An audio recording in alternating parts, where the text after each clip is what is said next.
नमस्कार बहनों और भाइयों, साथियों व प्यारे बच्चों। ज्ञान सागर में आपका स्वागत है।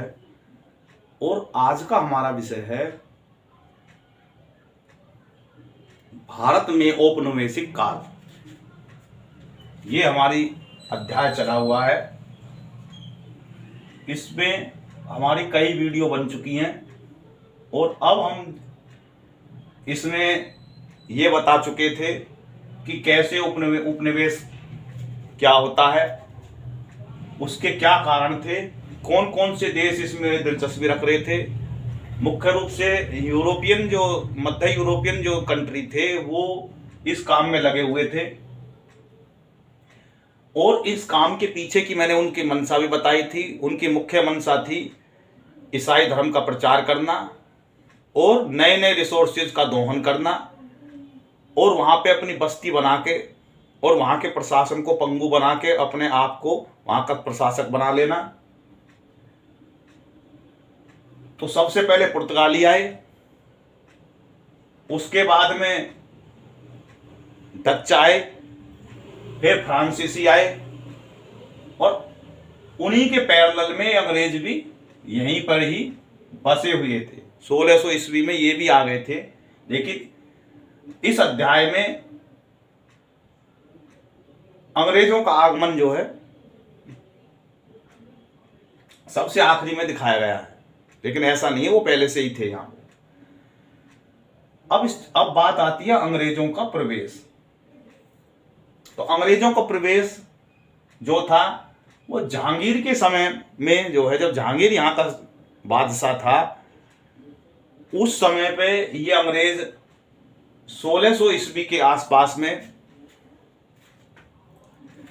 इस अध्याय में जो मैं बता रहा हूं, ये जो एनसीईआरटी की जो 8वीं की किताब का जो बेस है, उसको मैं उठा के चल रहा हूं। और ये जो नई पुस्तक आई है, इस पे मैं ये वीडियो बना रहा हूं,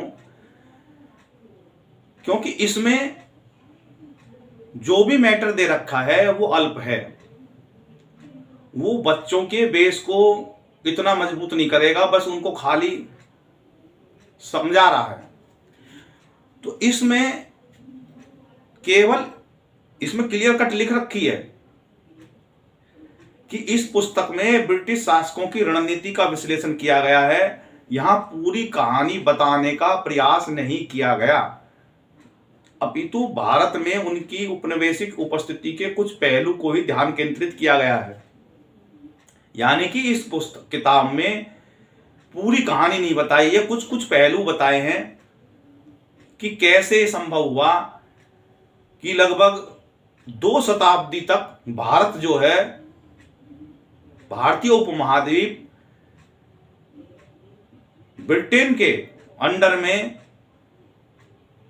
गुलाम, एक तरह से उन्होंने यहां का प्रशासन चलाया। तो ये कैसे संभव हो पाया? तो इसके विभिन्न पहलू हैं, हम उन पे हम चर्चा करेंगे।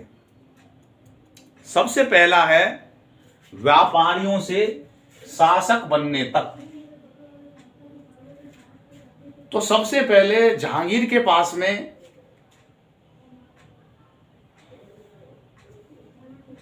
ईस्ट इंडिया कंपनी 1600 ईस्वी में ब्रिटेन में एक कंपनी बनाई और उनको एक चार्टर दे दिया वहाँ की उस समय की महारानी ने कि भाई आप वहाँ जाइए और आप ही इस पूर्वी जो है, जो एशिया है, इसमें आप व्यापार करेंगे।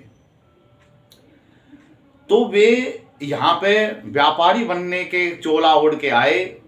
उनके बोर्ड ऑफ डायरेक्टर वगैरह उनके बने हुए थे और उनको परमिशन दे रखी थी कि भाई आप ही वहाँ पे व्यापार करेंगे, बिजनेस करेंगे, और इससे रिलेटेड जो भी आपको छोटे मोटे कानून बनाने की जरूरत है वो आप वहाँ पे जो है कर लेंगे। तो वे जो है यहाँ पे आए और सूरत में सबसे पहले उन्होंने अपनी बस्ती बनाई। तो भारत में जो है ब्रिटिश अधिग्रहण का जो उल्लेख, जो इतिहास है, वो जो है अलग अलग किताबों में कहीं से कुछ दे रखा है, लेकिन मूल यहीं से ही शुरू होता है। जहां तक एक साधारण व्यापारिक कंपनी एक साम्राज्यवादी शक्ति के रूप में रूपांतरित हो गई। प्रारंभिक विजयों के विपरीत भारत में ब्रिटिश अधिग्रहण कर्मिक सुनियोजित तथा प्राय व्यापारिक वाणिज्यिक उपक्रम के रूप में हुआ था, न कि प्रत्यक्ष रूप से सैनिक आक्रमण के। यानी कि इस पैरे में, इस किताब में यह समझाया है कि उनका जो व्यापारिकों का साम्राज्यवादी रूपांतरण एक साधारण कंपनी से एक साम्राज्यवादी रूपांतरण हो गया, और वो भी विजयों के विपरीत। उन्होंने कोई ऐसी यहां पर कोई तोप नहीं चलाई, कोई भारत में जो ब्रिटिश का अधिग्रहण हुआ वो धीरे धीरे हुआ, कर्मिक रूप से पूरे प्लान के साथ में उन्होंने करा ये काम। और प्राय उनका जो था, जो बिजनेस मॉडल था, उपक्रम था के रूप में था, न कि प्रत्यक्ष रूप से सामने से कोई सेना लेके आए हमला करके उन्होंने जो काम करा। बिल्कुल प्लान से वो आए, और यहाँ पे शुरुआत में उन्होंने बिजनेस का मॉडल शुरू करा, और उन्होंने अपनी कंपनी का नाम रख लिया ईस्ट इंडिया कंपनी। और इन्होंने महारानी एलिजाबेथ जो प्रथम थी, उनसे एक राजकीय अधिनियम चार्टर प्राप्त था। उसमें यह अधिकार दिया था कि जैसा कि निजी सेना गठित करने का अधिकार था, यद्यपि इनके प्रतिनिधियों ने आरंभ में स्वयं को केवल व्यापारिक ही प्रस्तुत किए। इसी कारण 17वीं शताब्दी में उन्हें भारत के तटीय सूरत, मद्रास और बंबई, कलकत्ता में बिना किसी विरोध के अपने केंद्र स्थापित करने का अवसर मिला।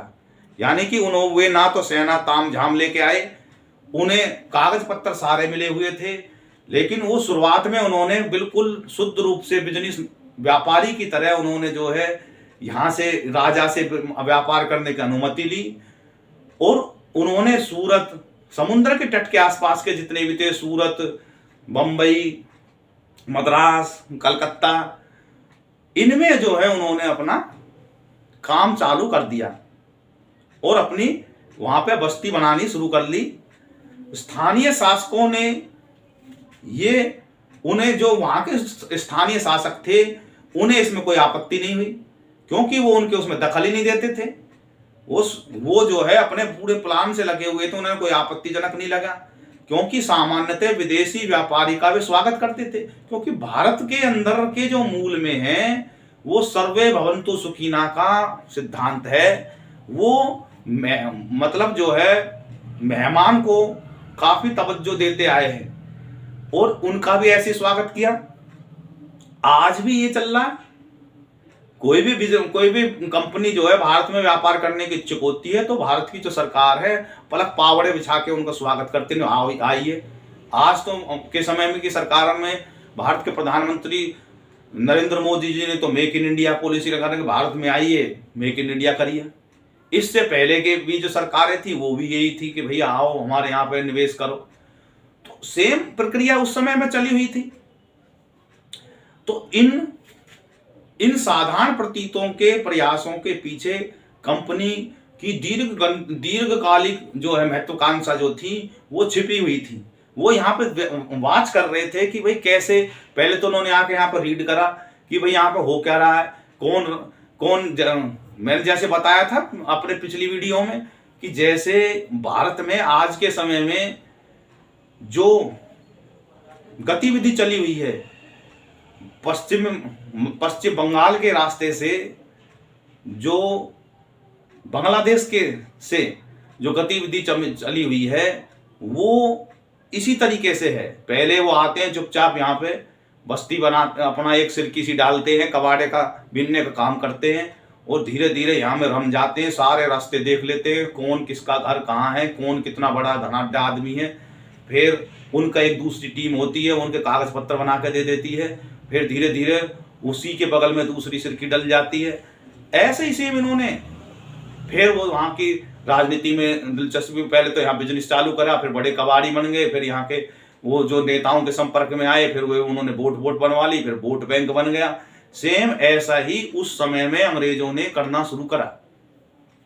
सबसे पहले वो यहाँ पे आए, व्यापारी बन के आए, उनके जो भी राजा थे उनके धीरे कभी कभार उनके दरबार में जाते, उनके गिफ्ट विफ्ट देते, उनसे जो है दोस्ती जोड़ते और उनके मीठी मीठी बातों बात बनाते। कौन वहाँ पे बैठना उठना चालू कर दिया, पिकनिक विकनिक मनाने के लिए ले जाने लगे, उनके बच्चों को ऑफर देने लगे कि आप हमको, हम आपके बच्चों को हम वहाँ पढ़ाएंगे, बहुत बढ़िया हमारा माहौल है शिक्षा दीक्षा का। दूसरा, किसकी किसकी जो है दुश्मनाई कहाँ है, कौन क्या सोच रहा है, यानी सब उन्होंने अपना जो है 100 साल में यहाँ पे 1600 ईस्वी में आए और उन्होंने सारा कुछ यहाँ का भेद ले लिया।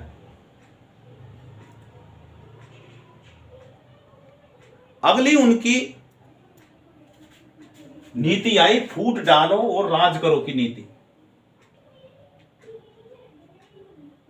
ये नीति भारत में पहले से ही थी। भारत का जो पॉलिटिकल साइंस है वो चिरकाल से यहाँ पे ये भारत के जो राजनीति में ये चली हुई थी।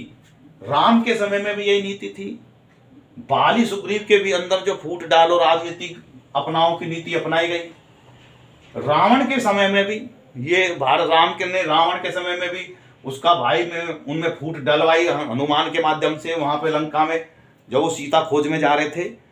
और विदुर, वो क्या नाम था, रावण का छोटा भाई विभीषण को अपने पक्ष में किया तो वहां फूट डाली। और उसके बाद में उसको आके जैसे वो आया शरण, कभी मुझे अपने शरण में ले लो, मेरे तो भाई से झगड़ा बने, ठीक हम तो तुझे राजा बना देंगे, फूट डालते ऑफर दे दिया। सेम ऐसे ही नीति ये पहले से ही संसार के मूल में भारत के माध्यम से और अन्य शास्त्रों के माध्यम से थी। तो अंग्रेजों ने भी इसी नीति का अपनाया, फूट डालो राज करो। आज भी राजनेता जो हैं इसी नीति को अपनाते हैं, फूट डालो राज करो। तो ये हम कहें कि भाई अंग्रेजों ने ये भारत में थोपी, ऐसे नहीं थी, भारत के मूल में पहले से ही थी। महाभारत में कितना इसका इस्तेमाल किया हुआ। तो भाई इस नीति का उन्होंने वो करा। कैसे करा? व्यापारी का छद्म रूप बनाए रखने पर कंपनी के प्रतिनिधि स्थानीय शासकों से राजनीतिक संबंध स्थापित करते रहे। जैसे मैंने बताया, वहां जाते और वे जो है उनके साथ में मटर गश्ती करते, उनको अच्छे अच्छे गिफ्ट देते। नहीं, वे हमारे यहाँ से बहुत बढ़िया ये आपके लिए हम वाइन लेके आए हैं, आप इसको पिए है, इसको इस तरीके से पीते हैं, ये करते हैं वो करते हैं, और हम तो ऐसा ऐसा खाना खाते हैं, हमको ये भोजन है, ये है, हम आपके लिए लाए हैं। तो ऐसे वो हमें ये कपड़े हैं। तो उनसे संबंध स्थापित शुरू कर दिए। वे कुछ शासकों को अन्य जो थे जो शासक थे उनकी सीक्रेसी बताने का काम करने लगे। नहीं भाई वो ऐसा है, हम आपको एक बहुत बढ़िया बात बता रहे हैं। और उन्हें सैन्य सहायता देकर, उनको जो है सैन्य सहायता बल से भी उन्हें जो मदद करते, और भारतीय राजनीति में हस्तक्षेप करने लगे। धीरे धीरे वो भारत की राजनीति में हस्तक्षेप करने लगे। सबसे पहले उन्होंने क्या करा, उन्हीं राजाओं से अपनी कंपनी के प्रशासन के लिए अपनी सेना रखने की परमिशन ले ली। फिर उनसे कहा कि भाई हमारे जो हम इनका इंसाफ भी, जो हमारे आपस में मजदूरों में लड़ाई झगड़े हो जाते हैं, हम चाहते हैं कि आपका समय ना बर्बाद हो, इन छोटे मोटे हमारे मामलों में हम ही खुद निपटा दें। उन्होंने कहा ठीक है, उनको प्रशासन की परमिशन ले ली। उसके बाद में वो उनसे गुप्त सूचना देने के इरादे से वो आते, देखो हम आपके लिए बड़े सीक्रेट प्लान लेके आए हैं, ऐसे ऐसी बात है, वो वहां जा रहा है, उसका माल वहां जा रहा है, आप चाहें तो आपका बहुत ही लाभ हो सकता है। इस तरीके से उनके वो पॉलिटिकली वो जो है इन्फॉर्मर बन गए और खबरी के तौर पर उनसे काम करना शुरू करा। और धीरे धीरे उन्होंने कहा भाई आप वहां पे प्लान करोगे तो हम आपकी वहां पे हमारे इतने सिपाही आपको मिलेंगे और मिलेंगे, हम आपकी मदद करेंगे। तो इस प्रकार वे विदेशी आक्रांताओं के स्थान पर सत्ता के मध्यस्थ के रूप में बन के उभरे। फिर धीरे धीरे जो, क्योंकि भारत में वे जो थे विदेशी आक्रांता जो बैठे हुए थे, मुगल जो वगैरह जो बैठे हुए थे, उनके स्थान पे सत्ता के मध्यस्थ के रूप में उभर गए। वह उनमें मीडिएटर के रूप में उभरने लगे। ये वो आपसरी में जो है दो गवर्नर जो कहीं बैठा रखा था उन्होंने, तो उनके फूट डालने लगे उसमें। वो उससे कह रहा तेरे खिलाफ षड्यंत्र बना रहे हैं, वो उससे कह तेरे खिलाफ षड्यंत्र बना रहे हैं। और राजा गवर्नर को राजा के वहां से विद्रोह करने पे उतारू हो गए, फिर वहां पहुंच जाते, भाई आपका तो गवर्नर भाई आपके विद्रोह हो रहा है। तो इस तरीके से फिर ब्रिटिश ने भारतीय उपमहाद्वीप में विभिन्न क्षेत्रीय शासकों के बीच में प्रतिस्पर्धा करवा दी, प्रतिस्पर्धा करवाने लगे। भाई देखो उसने तो इतना राज कर लिया, आप ये है आप भी उस पर हमला कर दे। और राजवंशों में उत्तराधिकारी संबंधी विवादों का लाभ उठाया। फिर उन्होंने उनके जो उत्तराधिकार संबंधी थे, भाई देखो कौन राजा बनेगा, हम चाहें तो आपको राजा बनवा सकते हैं, भाई देखो जी हम तो आपके मददगार हैं। इस तरीके से चाल को चाली करके उनमें फूट डालने लगे, उनके राजवंशों में फूट डालने लगे। भाई योग्य तो आप हैं, ये तो देखो नशे में पड़ा रहता है, हम चाहे तो हम आपको, अरे आप वजीर है, हम आपको राजा बनवा देंगे ये वो इस तरीके से फूट डालने को उन्होंने काम करने लगे। क्यों कर रहे थे वो? जैसे आज के समय में डीप स्टेट करते हैं भारत में और अन्य देशों में करने की कोशिश करते हैं, सेम ऐसे ही क्यों करते थे ताकि उनका एक कठपुतली शासक जो गद्दी पर बैठ जाए और तुम्हारे कहे अनुसार काम करें। इसलिए वो इस काम को करते थे। तो ब्रिटिश ने इस प्रकार से सामाजिक विभाजनों का शोषण करने के अत्यंत वे कुशल थे। सामाजिक विभाजन यहाँ पे कैसे कर दिया उन्होंने? जो भारत के जो मूल निवासी थे, जो भारत के वासी थे, जो आक्रांताओं के अलावा या उनके कन्वर्जन जो उन्होंने यहाँ कन्वर्जन कराया उसके अलावा जो भी पब्लिक बची हुई थी उनको उन्होंने यहाँ पे 100 साल के अवधि में उन्होंने पूरा देखा।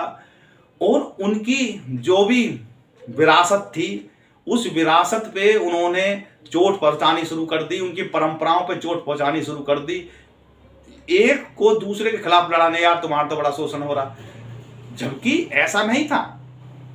जैसा कि आज भी हमारे जो युवा भाई हैं उनके दिमाग में कुछ तथाकथित लोग जहर भरते हैं जाति के आधार पे, व्यवसाय के आधार पे। अरे भाई हर किसी को, हमारे यहाँ पे व्यवसाय थे और व्यवसाय की मोनोपोली थी। अगर कोई दूसरा आदमी उसके व्यवसाय को करने की कोशिश करता था तो राजा उसको संरक्षण देता था कि भाई आप घड़े बनाने का काम है तो आप ही करेंगे, जूते बनाने का काम है तो आप ही करेंगे, जेवर बनाने का काम है तो आप ही करेंगे। इस प्रकार से अन्य कोई उसमें दखल देने की कोशिश करता था बाहर का आके तो उस पे उसको हटा करने दिया जाता था। तो बताओ फिर उनको इस स्थिति में उनका ऐसे ही उनको बिजनेस काम करना उनको आ गया, पीढ़ी दर पीढ़ी वो सीखने लगे। बाद में उसी को ही अंग्रेजों ने आके और यहाँ के विदेशी आक्रांताओं ने आके उसको जात बना दिया और उनको उनके अंदर हीन भावना डालनी शुरू कर दी। और इस तरीके से हीन भावना डालनी शुरू कर दी, हम चाहें तो आप हमारे साथ में आइए, हम आपको राजनीति में उठा, हम आपको यहाँ पे सेना में, ये तो छत्री ही सेना में भर्ती होते, हम आपको सेना में भर्ती करेंगे। अरे भाई पहले भी ऐसे ही था, योद्धाओं की कोई जात नहीं देखी जाती थी, क्योंकि सेना में तो मजबूत आदमी की जरूरत है, सेनापति बनने के लिए शक्तिशाली आदमी की जरूरत है। तो पहले भी राजा महाराजाओं की जो सेना होती थी उसमें जो सेनापति होते थे वो ऐसा किसी का भी हो वो उसको भर्ती किया जाता था। लेकिन उन्होंने उनके मूल में डाल दिया, भाई आपका तो बड़ा शोषण करा था, आप हमारे सेना में आइए, हम आपको भर्ती करेंगे, हम आपका सहयोग करेंगे और आप इनसे बदला लें। इस तरीके के जहर उनके पेट में घोलने शुरू कर दिए, दिमाग में घोलने शुरू कर दिए। तो इसको कहते हैं कि भारतीय सामाजिक विभाजन करके उन्होंने शोषण करने के लिए अत्यंत कुशल थे। उन्होंने भारतीय समाज में विद्यमान धार्मिक समुदायों के मध्य में विद्वेष को पहचान कर उसे और बढ़ावा दिया। जो भी धार्मिक रूप से जो थे उन्होंने धार्मिक रूप से भी बढ़ावा दे दिया, भाई आपके साथ बड़ा अपमान कर रहे हैं, देखो जी आपको मंदिर में नहीं घुसने दे रहे जी, आपको देखो आपके साथ में तो बड़ा शोषण हो रहा है, देखिए जी जो है। इस तरीके के मतलब मनगढ़ंत बातें करते हो और उन्होंने जो है इस तरीके से फूट डालनी शुरू कर दी और उनको अपने कब्जे में लेते और उनको कम पगार पे अपनी सेना में भर्ती कर लेते, वो हम आपका मान बढ़ा रहे हैं। और सबसे बड़ी घटना, टर्निंग पॉइंट आई प्लासी का युद्ध। ये फूट डालो राजनीति का ही परिणाम था कि उत्तराधिकार की लड़ाई उन्होंने डाल दी, और बंगाल का नवाब था सिराजुद्दौला, और उसकी उन्हीं के ही जो सेनापति था मीर जाफर, वो उन्हें पटा लिया अंग्रेजों ने। उन्हें कहा भाई हम आपको यहाँ का प्रशासक बना देंगे, हम ऐसी परिस्थिति कर देंगे कि एक युद्ध कैसा वातावरण बनाएंगे, और उस वातावरण में जो है आप सेना लेके आना और बाद में निष्क्रिय हो जाना, और हम इस सिराजुद्दौला को रपटा कर आपको प्रशासक बना देंगे। वो जो था मीर जाफर उनके कब्जे बहकाए में आ गया, और उन्होंने 1757 में इस नीति का एक उत्तम उदाहरण था, मैंने बताया, प्लासी का युद्ध, जब बंगाल के नवाब सिराजुद्दौला और ईस्ट इंडिया कंपनी के अधिकारियों, जिनका नेतृत्व रॉबर्ट क्लाइव कर रहे थे, के मध्य तनाव हुआ। तब क्लाइव ने दरबार में असंतुष्ट तत्वों की पहचान करी। पहचान करने के बाद में और क्लाइव ने नवाब के सेनापति मीर जाफर के साथ षड्यंत्र रचा और उनके साथ समझौता किया कि यदि वह नवाब के साथ विश्वासघात करेगा तो उसे नवाब के रूप में स्थापित कर दिया जाएगा। जो मैं बता रहा था वो कर दिया जाएगा। यह युद्ध प्लासी, जो अर्थात प्लासी एक जगह थी, अर्थात प्लासी जैसा कि अंग्रेजी में उच्चारण है, हुआ, जो कलकत्ता से लगभग 150 किलोमीटर उत्तर में स्थित है। नवाब को कुछ फ्रांसीसी सेनाओं का समर्थन प्राप्त था, यानी कि जो नवाब था उसको कुछ फ्रांसीसी सेना थी, उसका समर्थन प्राप्त था। ये जगह जगह जितने भी व्यापारी बन के आए उतने अपनी सेना रख रखी थी, और ये सब राजाओं के साथ में ऐसे ही गठबंधन करे हुए थे, तो फ्रांसीसी सेनाओं का जो उनके समर्थन प्राप्त था।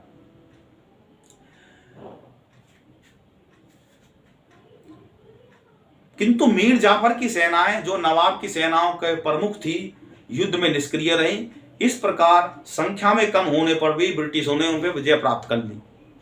यानी कि जो फ्रांसीसी सेना थी उनको तो उन्होंने मार भगाया, उनकी जो खुद की सेना थी वो निष्क्रिय हो गई और सिराजुद्दौला पकड़ लिया गया। आज भी मीर जाफर शब्द का विश्वासघाती के तौर पे पर्यायवाची रूप में प्रयोग होता है, और ये मुहावरा और लोकोक्ति बन चुकी है। स्वयं को एक राज निर्माता के रूप में स्थापित करते हुए ईस्ट इंडिया कंपनी ने क्रम से ये विशाल इस क्षेत्र पर नियंत्रण कर लिया। अब इसका परिणाम क्या हुआ?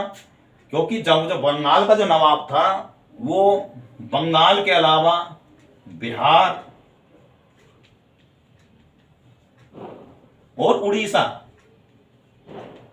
यहां भी उनका दखल था, तो इसकी वजह से क्या हुआ, इन्होंने उस समय पे जो मुगल थे कमजोर हो चुके थे, औरंगजेब मर चुका था, तो वो वैसे ही मराठाओं से उलझे हुए थे। तो उनका परिणाम क्या हुआ, जो दिल्ली का जो नवाब था, जो बादशाह था, उनसे इन्होंने ये बंगाल, बिहार और उड़ीसा, इसकी जो है दीवानी ले ली। दीवानी लेने का मतलब क्या है कि वो वहीं इसकी मालगुजारी में अंग्रेज ही अधिग्रहण करेंगे, और बदले में क्या है, उनका ही जो एक कठपुतली वहां पर बैठ जाएगी, भाई वो तुम शासन चलाते रहो लेकिन हमको मालगुजारी में हिस्से से मतलब। धीरे धीरे उसमें भी उन्होंने दस्तखत कर ली और वो धीरे धीरे वो अपने नियंत्रण में ही ले लिया। तो इस प्रकार से स्वयं को एक राज निर्माता स्थापित कर लिया, और 19वीं शताब्दी में उन्होंने एक और कदम बढ़ाते हुए एक नीति अपनाई, हड़प नीति, डॉक्ट्रिन ऑफ लैप्स। ये नीति क्या थी? ये नीति ये थी कि जैसे उन्होंने जो है अपने कठपुतली बैठानी शुरू कर दी है, ऐसे ही कि भाई आप प्रशासन संभालें, और उनके साथ में गठबंधन करते थे। सहायक नीति, एक और नीति थी सहायक संधि। सहायक संधि क्या थी? क्योंकि मैंने पहले वीडियो में बताया था, मराठाओं के उदय में मराठाओं ने भारत का नुकसान भी बहुत करा। अब मेरी बातों को कुछ बुरा मानेंगे, बुरा मानने की बात नहीं। राजनीति में कोई किसी का मित्र शत्रु नहीं होता। उस समय की राजनीति का हालात ये थे कि मराठाओं की शक्ति जब चरम पे पहुंच गई तो उनकी जो चौथ प्रणाली थी, वो चौथ और जो सरदेशमुखी थी, वो चिट्ठी भेज देते थे पड़ोसी राजा के पास में, भाई इतनी चौथ हमें चाहिए, और ये नहीं कि कभी वो भेज देते थे, अभी दे के हटा 6 महीने पीछे फिर चौथ की चिट्ठी चली गई। तो वहां के जो राजा थे वो परेशान हो गए, वो एक विकल्प ढूंढने लगे, भाई मराठाओं का विकल्प क्या हो सकता है। तो उन्होंने इनके बगल में प्लान लेके अंग्रेज पहुंच गए, उन्हें हमारे साथ सहायक संधि कर लो। सहायक संधि में क्या होता था कि उनको सेना के जो अंग्रेजी मतलब उनका ये होता था कि भाई आप हमसे पैक्ट कर लो। वो एक जो है हस्ताक्षर कराते थे। हस्ताक्षर में क्या होता था कि आपको जो विदेश नीति है, यानी कि किसी दूसरे राजा से आप संबंध स्थापित करेंगे तो हमारा दखल होगा, उस पे हम प्लान बनाएंगे, यानी कि विदेश नीति हमारी होगी, रक्षा हम आपकी करेंगे बदले में, और हमारा एक आदमी यानी कि आज के राजदूत के समान हमारा एक आदमी आपके दरबार में रहेगा और वो आपको सलाहकार करेगा और आपकी सैन्य मदद में आपका वो होगा, बदले में आपको जो भी हमारे सैनिकों का जो है खर्चा आएगा वो आपको देना होगा।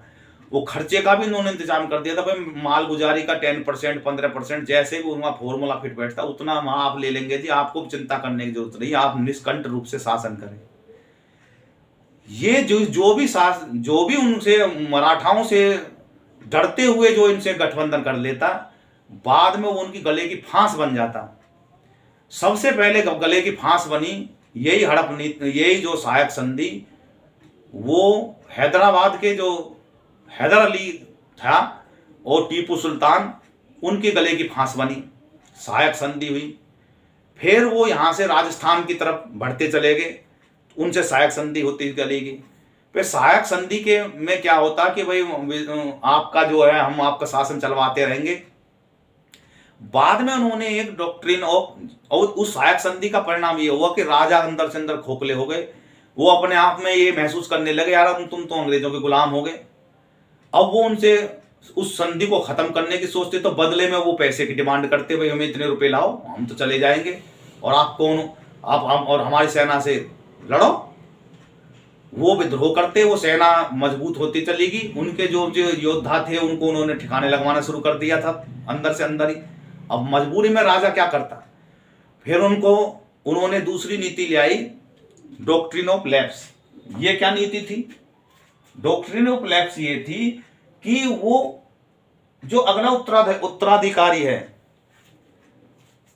अगर किसी के कोई पुत्र नहीं है तो उन्होंने उनको कहा कि इसके बाद में आपका शासन वहीं खत्म हो जाएगा और हम आपका स्थान पे हमारे अंडर में ये शासन आ जाएगा, ब्रिटिश जो है भारत में वो जो है सम्मिलित हो जाएगा वो शासक, और आपको पेंशन दे दी जाएगी और आपका जो जेब आप यहाँ पे जो महल में रहिए और हम आपको पेंशन साथ के साथ में देते रहेंगे, चाहे तो आप तब तक जो शासक बने रहिए, लेकिन आपके बाद में आपकी मृत्यु के बाद में ये हमारे अंदर जो है सम्मिलित हो जाएगा। ये थी हड़प नीति।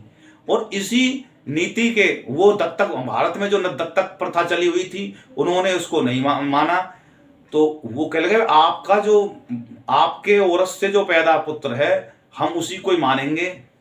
ऐसे बहुत से थे जिनकी पुत्रियां थीं और पुत्र नहीं थे, और उन्होंने इसी में ही वो पूरी कोशिश करते थे कि इसको पुत्र नहीं हो गए।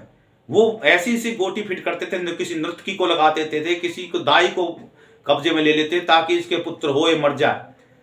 तो पूरा षड्यंत्र उन्होंने रचना शुरू कर दिया हड़प नीति का। और जो 1857 की जो क्रांति थी, जिसको हम आज़ादी की लड़ाई आज के समय में कहते हैं, वो आज़ादी की लड़ाई केवल इसी बात की थी, हड़प नीति के खिलाफ ही उन राजाओं का विद्रोह था, जिसमें सैन्य जो मंगल पांडे वगैरह जो वहाँ के सेना थे वो उसमें जो विद्रोही थे वो भी इसमें सम्मिलित हो गए। और मुख्य रूप से ये जो विद्रोह था 1857 की क्रांति का, वो हड़प नीति के खिलाफ ही था। और उसमें क्या हुआ, वे और जो राजा थे जिनके पुत्र थे वो इसमें सम्मिलित नहीं हुए। उस 1857 की क्रांति में दुष्परिणाम ये हुआ कि ये उन्होंने हमारे से क्या लेना देना, इनको तो आपकी आपस की लड़ाई है। तो उसमें उन्होंने जिनके अपने पुत्र थे उन्होंने इसमें सहयोग नहीं करा, और जिनको हड़प नीति के में चंगुल में फंसे हुए थे, बंगाल क्या नाम है वो अवध की नवाब थी, अवध की जो महारानी थी वो थी रानी लक्ष्मीबाई थी। ऐसे काफी जो है राजा थे जो राजा या रानी जो जिनके पुत्र नहीं थे, और उन्होंने जो है क्रांति करी। तो ये आगे जो है डॉक्ट्रिन ऑफ लैप्स की नीति उन्होंने 19वीं शताब्दी में उन्होंने चलाई, और इस नीति के अनुसार यदि किसी रियासत के शासक की मृत्यु उसके स्वाभाविक उत्तराधिकारी के बिना हो जाती है तो उस राज्य का ब्रिटिश साम्राज्य में विलय कर दिया जाएगा। यह नीति जानबूझकर हिंदू धर्म के दत्तक पुत्र, यानी कि राजा तो मर गया, रानी रह गई, पुत्र कोई है नहीं, तो उसको गोद लेने की अनुमति नहीं थी कि भाई अब तुम्हारा जो शासक है वो खत्म हो गया, जब तक आप जिंदे हैं जब तक हम आपको पेंशन देते रहेंगे और आगे जो है हमारा शासन रहेगा, हमारे में विलय हो जाएगा। यह नीति जानबूझकर हिंदू धर्म की दत्तक पुत्र परंपरा की उपेक्षा करती थी, जो भारतीय राजवंशों में उत्तराधिकार प्राप्त करने के लिए वैध रूप से स्वीकृत माध्यम था।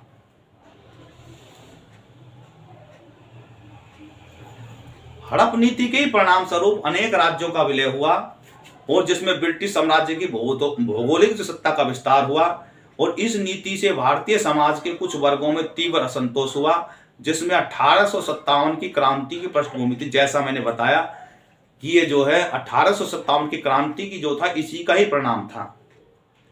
अब दूसरा मैंने बताया एक सहायक संधि, उसके बारे में भी इस अध्याय में लिखा हुआ है, क्यों मैंने पहले ही बता दिया आपको कि यह एक युक्ति थी जिसे सहायक संधि सब्सिडरी अलायंस बोलते थे। कहा जाता है कि अंतर्गत भारतीय शासकों के दरबार में एक ब्रिटिश रेजिडेंट नियुक्त किया जाता था जो उन्हें आंतरिक और बाहरी संकटों से सुरक्षा प्रदान करता था। इसके प्रत्युत्तर में भारतीय शासक को अपने व्यय पर ब्रिटिश सैनिकों को रखना पड़ता था, इसके प्रत्युत्तर में रखना पड़ता था, तथा विदेश संबंधी ब्रिटिशों के माध्यम से ही संपन्न होते थे। यद्यपि यह प्रणाली रियासती शासकों की सब प्रभुत्व बनाए रखने का आभास कराती थी, परंतु वास्तविक सत्ता ब्रिटिशों के हस्तांतरित हो जाती थी। अब क्या है विदेश नीति का मतलब, आप समझ रहे हो भाई? राजा को राजकीय सीमा विस्तार करना विदेश नीति का परिणाम है, और विदेश नीति उनके हाथ में नहीं है। यानी कि आप जहां हैं कुएं के मेंढक बने रहो, जो भी इधर से उधर आपके किसी राजा से संबंध बनाने हैं वो हम बनवाएंगे। तो बताओ काहे के राजा हुए भाई तुम? तो इसलिए जो है वो जो है पराधीनता की कीमत का बोझ उन पे डाल दिया गया है। और 1798 में हैदराबाद का शासक इस संधि में सम्मिलित होने वाला प्रथम शासक था, और शीघ्र ही अन्य शासकों को इसको अनुकरण किया, और ये तथाकथित संधियां ब्रिटिशों को बिना ही प्रत्यक्ष शासन किए ही विशाल भारत के साम्राज्य पे नियंत्रण करने की अनुमति देती थी। बताओ कितने सूझबूझ से उन्होंने काम लिया। यानी कि कोई भी राजा अगर किसी राजा शासन का विस्तार करेगा तो हमारी अनुमति से करेगा। बताओ, लेना एक नहीं, लेना दो नहीं, चूहे को मुंह से को पाई 71 बजाज मन बैठे है। तो ये उन्होंने जो कितनी चतुराई से काम लिया। और ये सब क्यों हुआ? क्योंकि मराठाओं की शक्ति उदय हो गई थी। उनको सबसे बड़ा डर किनसे होता था? मराठाओं से, उनकी चौथ से। चौथ ऐसा नाश ले गई इस देश का जिसका दुष्परिणाम अंग्रेजों ने जो है बहुत बड़ा लाभ उठाया। वो चाहते थे कि मराठा सक्रिय हों, और बाद में जब उनके पोंचे मोटे हो गए, उन राजाओं को भी अपने कब्जे में ले लिया। बाद में उन्होंने मराठाओं के पर कतर दिए। मराठा धड़ाम देने से जमीन पे आके पड़े और एक कोने में खुड्डे खाते लगा दिए, और पूरे देश में एक छत्र राज हो गया। मराठाओं के माध्यम से उन्होंने सब ठिकाने लगवाए, मुगल ठिकाने लगवाए उन्होंने, हैं, और उनको मदद करी उन्होंने थोड़ी बहुत इधर से उधर की सूचना देने में, और बाद में उन्होंने मराठाओं के पर कतर दिए। तो इस प्रकार से जो है कई स्थानों पे उन्होंने इस प्रकार का अनुसरण किया, और इस प्रयास से ब्रिटिश सेना का उन्होंने, अगर वो स्वतंत्र होने की कोशिश करता तो ब्रिटिश सेनाओं के उन्होंने सामना करना पड़ता था। अब इस वीडियो में हम यहीं तक छोड़ते हैं। आगे जो है उसमें बताया जाएगा कि भाई विनाश जो अकाल पड़े और पड़े उस दौरान की स्थिति क्या थी, भारत से धन निकासी कैसे करते थे, उन्होंने यहाँ का शोषण कैसे करा, जो भारत का जो है स्वर्ग कहा जाता था, जो उस समय बंगाल को भारत का स्वर्ग कहा जाता था, वो नरक में कैसे बदल गया। तो इस वीडियो में इतना ही। क्योंकि हमारे पास रटाने का काम नहीं है, समझाने का काम है।